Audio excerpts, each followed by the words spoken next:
So the theme this week is the New Zealand Ferry, and we're going to be specifically talking about the Cook Strait Ferry this week, and we're going to be talking about everything to do with crossing between the North Island and the South Island. This is something that pretty much every traveler is going to be doing when traveling around New Zealand, so that's kind of why we decided to cover that like that early on in this new live show that we're doing. So throughout this video we're going to be talking about the ferry. It's going to be a lot of fun. Okay, so let's get started with talking a little bit about the ferry between the North Island and the South Island, and let's get started with some frequently asked questions. So, Laura, what are the ferry routes in New Zealand? So the main ferry routes that we're going to be talking about mainly today is the route between the North Island and the South Island, which specifically goes between the city of Wellington and the South Island town of Picton. But there are some other ferry routes. Just so you know, in New Zealand, you can take the ferries from Auckland to various islands like Waiheke Island, Rangitoto Island, etc. And there's also a ferry going between the South Island and Stewart Island. All right, so that's good information, but there are more than one companies that will transfer you between the North Island and the South Island. So which one are the companies that will cover this route, Laura? So the main two companies that go between Wellington and Picton are Inter Islander and Bluebridge, so keep those names in mind. All right, so another question that we get really often is how long is the ferry from Wellington to the South Island, which is to Picton, and also back and forth, so from the South Island to the North Island. How long is the crossing? So both ways are about the same amount of time, and that lasts between 3 hours and 3 hours and 30 minutes either way. It can be a little slower due to weather. It's weather dependent, so it could mean a slower sailing if the weather's not good. But yeah, bear in mind that it takes about 3 to 3.5 hours.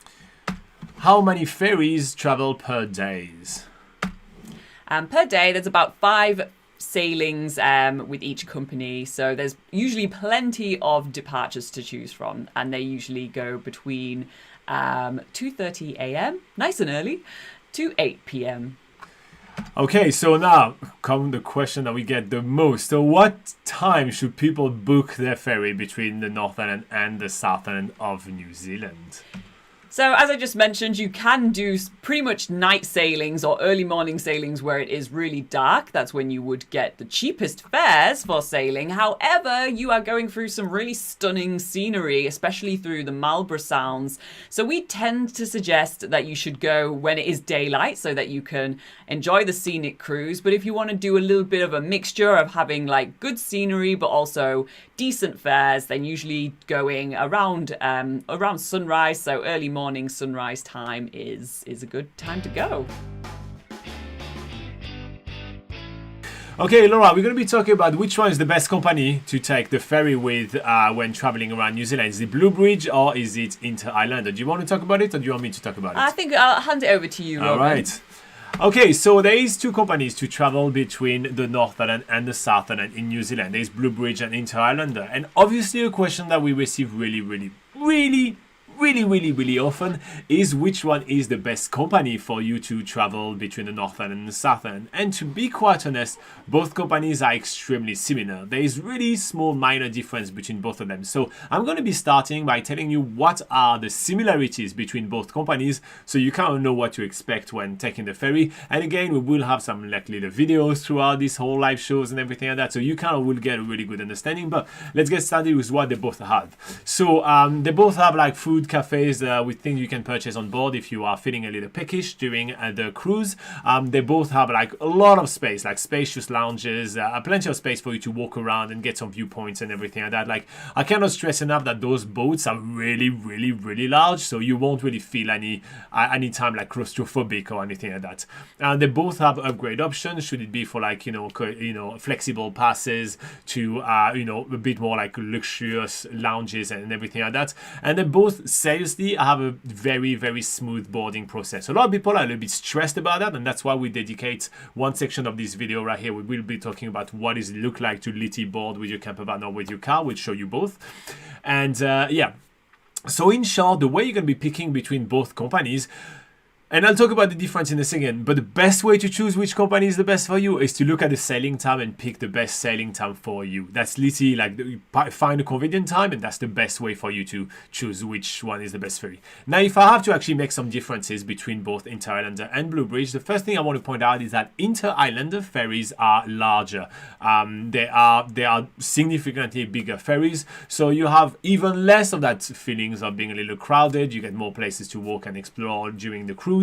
That is 3 hours to 3.5. Laura was saying 3 hours to 3.5. It's mostly 3.5. And so also because the Inter-Islander ferries are larger, usually that means that when there is bad weather, they have less chances to cancel their crossing.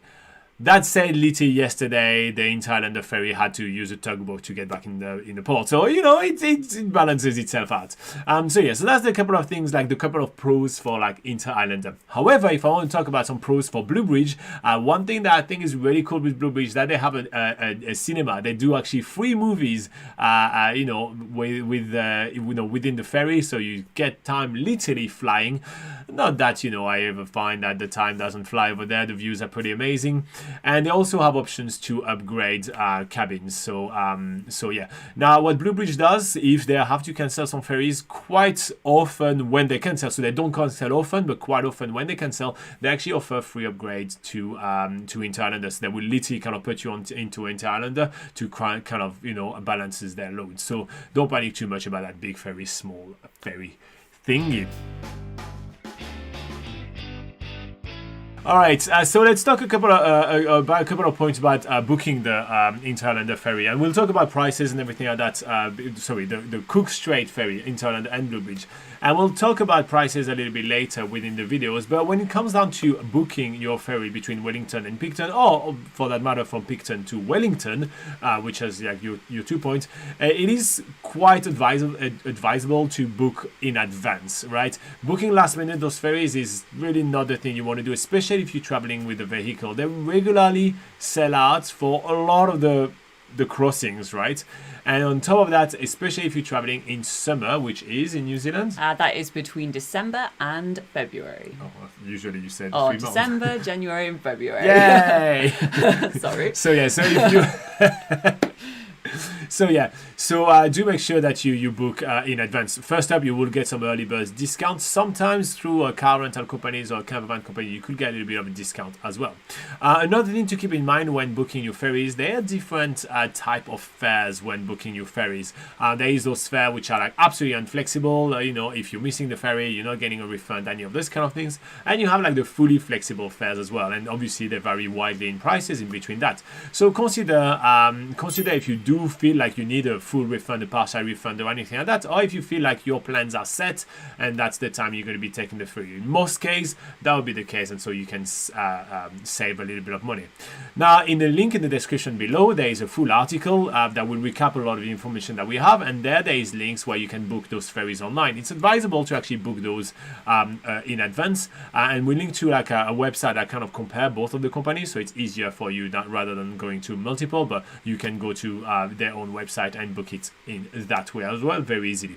Now, if you're already traveling in New Zealand, or if you feel like you want to book it while you're already traveling in New Zealand, that's no problem at all. You can pretty much book the Inter-Islander ferry anywhere. Let's be honest, you can book it from the iSight, your concierge at any hotels, you can book it from the travel desk of any hostels, you can book it in holiday parks, you can book it pretty much like anywhere that sells touristy things. I feel like the only place you cannot book it is the pharmacy. Yeah, pretty much. Pretty much the only place you cannot book it. So you don't have to really stress too much about that. However, if you're already part of the set tour in New Zealand, if you're taking the bus or anything like that, is it included usually, or do you have to book it with the driver? How does it work? So usually if you're doing like a tour around in a bus, it is usually included. There may be on some rare occasions it's not included. And what they mean by included, they just basically drop all the passengers off. They give you a passenger ticket, and you go on as a passenger. You don't go on in the bus usually. Just as a little extra thing to say about that. Here you go. Let's just give you a Laura right here talking about what is it like to take the ferry between the Northern and the Southern as a walk-on passenger. Okay, so first of all, you need to go to the right terminal. So obviously you choose whether you want to do Islander and into Islander or Bluebridge. So you go to the appropriate terminal, and then from there you need to go to the actual appropriate terminal for walk-on passengers, because walk-on passengers check in a different area compared to people driving in a vehicle. So just bear that in mind. It's usually in a building, so you go inside and you can check in some luggage. If you have large pieces of luggage, like a suitcase or a large backpack, you can go and check those in. The allowance is for 2 pieces of check-in luggage, which weigh 30 kgs, which is 66 pounds. And yeah, you can also check in sporting gear as well, which might have an additional small fee to add to that. So yeah, you check in your baggage. Otherwise, you can still keep like a backpack on and stuff for carry-on luggage, kind of like same as the plane, really. And yeah, you just wait until they call you through and you get on your way. All right, so let's talk about what happens when you are taking the ferry by car or by camper van. All right, so first up, I want to point out that we will show you a video of the boarding process, Litty, just right after this segment. So yeah, we'll Litty show you what it usually looks like when you take the car, so we relieve all the stress. But do note that when you are traveling as a passenger, as Laura mentions, being there about 30 minutes in advance is kind of like the time that is usually kind of suggested. However, when you're traveling with a vehicle, you want to be there at least an hour in advance. There is much more that you kind of need to do and organize for sure. You need to go to the vehicle terminal. So the vehicle terminal is usually separated. It's not too far from like where the passenger terminal is, but it's located at a different area. So don't show up where it says passenger. And there's a lot of signs, right? It is a very touristic area. It's very, very, very well signposted. Sorry, but yeah, you do need to be aware of that. So in Wellington, the Inter-Islander vehicle terminal is on Aotea Quay, and for Bluebridge, it is the kind of the Litty next to the passenger area, so it's at 50 Waterloo Quay. In Picton, the vehicle terminal will be for Inter-Islander at 3 Auckland Street, and for Picton, for Bluebridge, sorry, it is 1 Lagoon Road. They are quite far away from each other in Picton, so do be aware of that. In Wellington. They're far away from each other in Wellington. In Wellington, yeah. Sorry.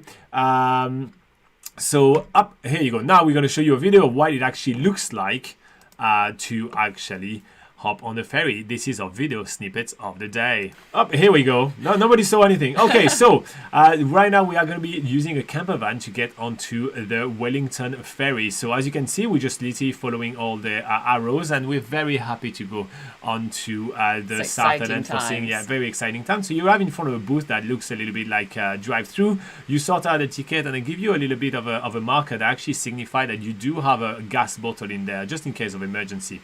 And then they tell you need to get line 1, 2, 3, or 4. They can't tell you where it is. You also do get passenger tickets. That's a good way to remind us that if you do have a ticket for your camper van, you still need to buy a ticket for the passenger one. And then you will be guided through by a lot of staff to park at the right place. This is how they organize all the camper vans. Then we are going to show you what it looks like to get in the ferry with a car going from Picton all the way to Wellington. So same thing, a little bit of a booth right here. You get your ticket, you get sorted out, and then you have to wait quite a while. Same thing, you get yourself into a little bit of a line, and you just wait and wait for quite a long time. But we waited in style, didn't we? Exactly. We decided to have a bit of a picnic right here. Bit of a wine, bit of cheese. Yeah, I mean, that's kind of how you treat yourself. We just travelled through the Marlborough region, so we were kind of feeling like having a wine and cheese platter. Indeed. And so at some point they kind of like almost ring a horn and cars start moving. So you pack up everything that you need to do, and then you kind of follow every line will take you to a different level of the ferry, and then the staff will point you out to where to park. And what they usually do is that they park you in a way where you're going to be able to get out really easily, and then you can walk back up onto the ferry. Easy peasy. Yeah. So that's kind of what it looks like to kind of like get yourself onto the ferry when you have a vehicle. I know that a lot of people are a little bit stressed about that part of the trip, so we thought we'd show you a little bit what it looks like. And Sherry's asking a question. She said, I've heard you can't access your car/van while on the ferry. Is it true? Yeah, you can't even stay in your van, yeah. So yeah, you're not allowed to stay in your car while the ferry is going. As soon as you park up, you're asked to leave your vehicle, and yeah, you basically don't access it for the whole time that the sailing is happening until you get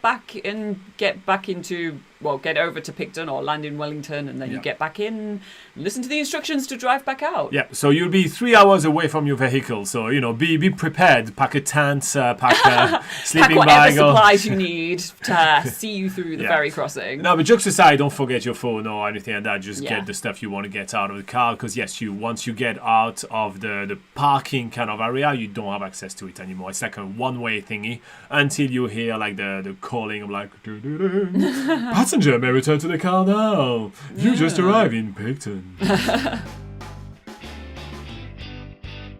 And now we're going to be talking about the different prices when it comes down to taking the ferry in New Zealand. Laura, do you want to do it or do you want me to do it? How about I do it? I feel like you've been talking for quite a while now. All right. So, Laura, what are the different prices for taking the ferry in New Zealand? Just approximate. Yeah, so we'll just talk about approximate prices because there can be a number of factors that influence price. We've already talked about like night sailings or really early morning sailings can be cheaper. Booking in advance sometimes can give you, nice early bird discount. Also, even the dates, the season. So in the high season, it will be more expensive than in the low season. So think about all these things that could influence the prices. But just to give you an approximate price, if you are going just as a passenger, so you're just checking in as a passenger, that's usually between 50 to 70 New Zealand dollars. If you're a passenger plus a motorcycle, so you're taking your motorcycle onto the ferry, that is $110 to 150 New Zealand dollars. If you are a passenger plus a car, that is 175 to 255 New Zealand dollars. If you're a passenger in a small camper van, that's usually between 205 to 285 New Zealand dollars. And if you're a passenger in a large camper van, so like an RV motorhome sort of thing, that can be between 310 to 405 New Zealand dollars. So prices going between going either to the North or the South Island or back from the South Island to the North Island. Usually they're marginally more expensive if you're going from South Island to North Island, but really this is very little price difference. You can when you're doing your budgeting, you can kind of assume they're going to be around the same price, like both ways. All right, so let's talk about some ways to save money when booking your tickets, on the ferry in between the Northern Island and the Southern Island, or the Southern Island to the Northern Island. And I'm just going to give you like 6 little ways that you can save a little bit of money. But again, it's a duopoly, right? So it is going to be really hard to get a major discount on your ferry trip, in New Zealand. But the first thing you can be doing is to travel very light, i.e. have a very light vehicle. A car is much cheaper than the camper van. A small camper van is much cheaper than the big RV, etc. As Laura was saying. So just pick the right vehicle for the trip. I think that we hammer that with Laura really, really often when we give travel tips in New Zealand. It saves you on gas, it saves you on daily rate, it saves you on insurance, it saves on everything to actually pick the right vehicle and not necessarily go for like the biggest vehicle you can. So keep that in mind. The next one is to travel relatively early. So the ferry crossing tend to be a little bit cheaper in the other times of the day, so the later evening ones and the early morning ones, with the very, very early morning ones usually being the cheapest, so keeping that in mind. But spending the little extra if the price difference is not too big, the views are pretty spectacular, so why not going for that?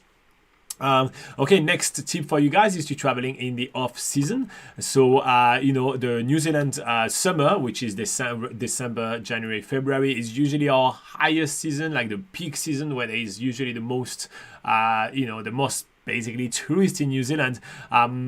It gets really booked really often. So if you and even either or, like you can go all the way from October to March. Just try, and if you don't travel between these times, usually you're gonna get cheaper prices. So yeah, keep that in mind.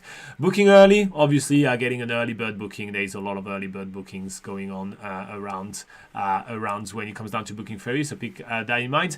Then tip number 5, picking the best ticket options. So there is a lot of different ticket options that you could have. When traveling around around New Zealand for sure. Sorry, when traveling on the ferry for sure, there is like those non-refundable one. There is like so super flexible one. So obviously pick the one that you need to get. Most people traveling around New Zealand on a set time frame, usually, you know what happened? They just need to get the normal, cheapest one because they're not going to change their plans. But keep that in mind. And finally, obviously, traveling with multiple people. So one thing to keep in mind when you're traveling, when you're booking a vehicle on the ferry, it's a vehicle and one passenger. So if you have other people, they do have to get passenger tickets as well. However, if you fill up the car, you can all get, well, your passenger ticket plus a little bit extra to pay for the car, and you'll be able to offset those costs. So here you go. Those are our tips for trying to save some money on the ferry in New Zealand. Yeah, and thanks to Fabio for giving us a tip, which is a super chat. And he says that he sent in the new plan of his itinerary via Facebook, Robin. Oh, nice. I will check that out. Well, we do have the Patreon live show coming in about 15 minutes, so we'll look at that together.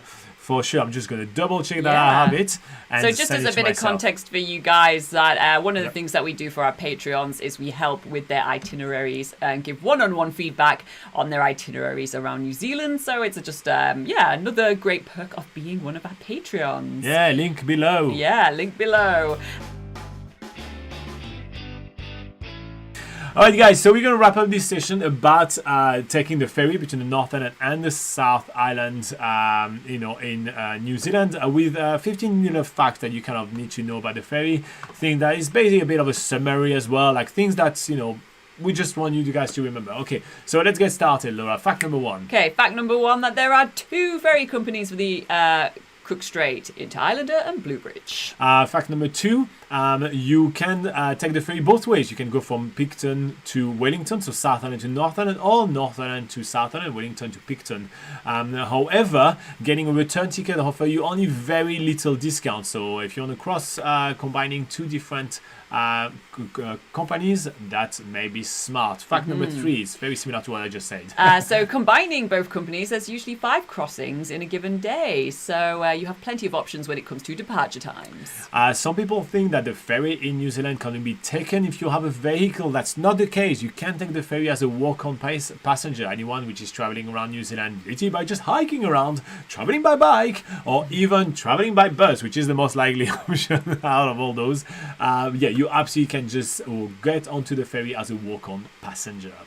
And if you're traveling without a car, then the luggage limit is 2 bags of 30 kgs. So that's about £60 maximum. Okay, thing number 6 that you need to know when taking the ferry in New Zealand is the length of the crossing. Between 3 to 3.5 hours is what usually going to be taken, with the longer crossing being during bad weather days. Oops. Next on the list is that you cannot stay in your car during the ferry crossing, so make sure you take what you need up into the upper decks with you. Sherry was asking about that. Something for the ladies. Laura is always cold. It actually gets quite cold on the ferry during the night crossing. Like really, it does get quite cold. So make sure that you dress accordingly. As Laura mentioned, you won't have access to your car anymore. So if you forgot your jacket and you're getting quite cold, well, you're going to be confined to like the small indoor area, and that's pretty much it. So do dress accordingly when leaving the ferry. It's very unlikely that you will get seasick during the ferry crossing. Here you go, Sherry. So they're very big. Don't be scared about seasickness. But if you are super prone, if you have the weakest of stomachs, then it's never a bad idea to take seasickness tablets just in case. There you go. Can you do the next one for me, Laura? The next one is, while we're on the medical side of things, make sure that if it is a sunny day and you are going out onto the outside decks, make sure that you slap on the sunscreen. When you're on boats, it doesn't really feel like you are getting sunburn because of the wind and stuff, but it's usually the time when you're going to get the most sunburn. So make sure that you keep that sunscreen on hand. Okay, so both ferries have been built overseas. None of them have been built in New Zealand. However, all the power outlets are New Zealand/Australia 3-pin plugs. So whatever travel adapter you've been using during your trip traveling around, you'll be able to use it in the ferry. So also a thing on the cruise is that you are most likely to see dolphins or albatross or some sort of wildlife while you're traveling through the Marlborough Sounds. So if you need to keep, maybe if you're traveling with kids or you just need to keep yourself entertained, then, it always pays to have a look outside and have a look at the water and see if you can spot some wildlife. I'm going to sneak in Sherry's question right here. Yeah. She says, is the whole trip very scenic? Most of the trip is very scenic. Indeed. Not the whole trip. There's like maybe one section in the middle, not so scenic. But Well, it's water. It's really it's nice just too. water. Yeah, It's still nice. water's great, but most of it is really, really scenic. Okay, so the next tip for you guys, that you don't need to stress about parking. Honestly, that's one thing that we hear a lot from tourists. They're really stressed about parking a big camper van in the ferry, which is a really small, tight, confined space.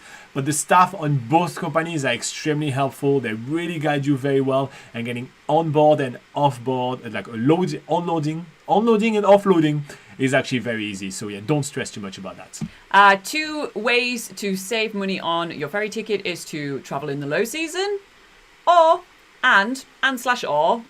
book your ferry ticket in advance. Yes. And finally, if you're feeling a little peckish, both companies have cafes and food facilities on board. So if you don't have your own food, you're definitely going to be able to grab a snack there. But you are allowed to bring your own snack on board. There's no restrictions like, in some places. So you're more than welcome to grab all the pack of food that you got. And it's going to be significantly cheaper to buy them in the local supermarket rather than buying them on the ferry. So you can bring your snacks, or you can use the cafe. All right, so that was 15 things that we wanted you to know about the ferry.